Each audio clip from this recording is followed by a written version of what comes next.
Thanks, Christina. Content is very important. I have some examples up here. You have to think about, James mentioned this, you have to think about these tablets. You have to think about these mobile devices.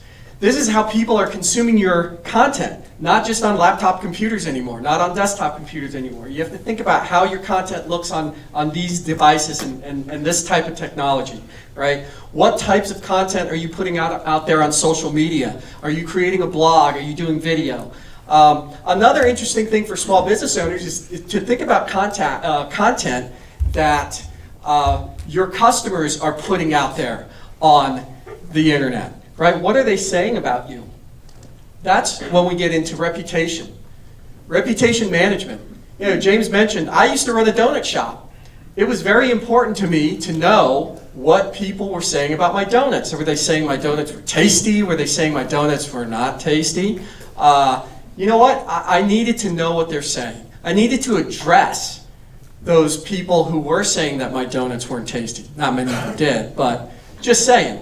That's the part of reputation management. I'm monitoring what people are saying about my business, okay? Then we talk about reputation control. I want to control what people are saying. So if someone came to me and said, man, your donuts are so tasty, I love them. You know what I want that person to do? Write a review on Yelp. Put it up there. You know what? Because that's where people are looking. They're going on the Yelp, YP. They're looking at social media. Right? So I need to really monitor this kind of stuff. When we talk about content, we talk about all different types of content. Don't just think of text.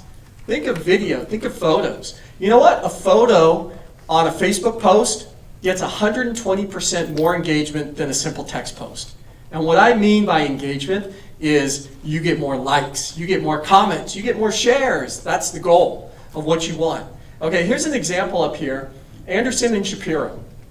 Dr. Anderson wanted to thank everyone for coming to their Facebook page. Instead of just writing up, hey, thank you for liking us on Facebook, we really appreciate it, he did a video.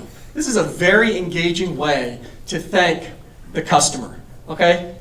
Great concept. Here, they used photos. I talked about 120% more engagement. In this case, there are 3 photos up there. That was a photo album. Photo albums on Facebook get 180% more engagement. People want to click. They want to see those photos. They keep clicking. They keep engaging with this content.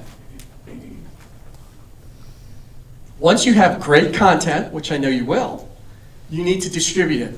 So obviously we talked about social media. That's a great distribution engine. That's a great way to get your content out there. Think about YouTube. Dr. Anderson put his video in YouTube, second biggest search engine in the world. Also, think about a blog. That's another great way to distribute content. You're an expert in your field? Write about it. Another way is through email. A lot of small businesses don't think of email as a way to distribute content, but it's a great way to distribute content. Let me ask a question. Who here does not have an email address? Wow, look at that.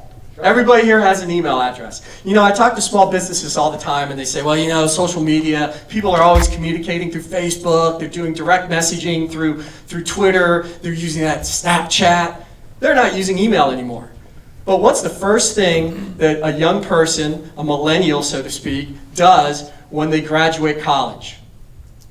They create an email address if they don't have one because they got to do job searching. Right? And that's how they get that's how people communicate to them. People are checking their email all the time. So think about, email is a great way to get that content out there. You have people already interested in your business. That's a great way to distribute your content.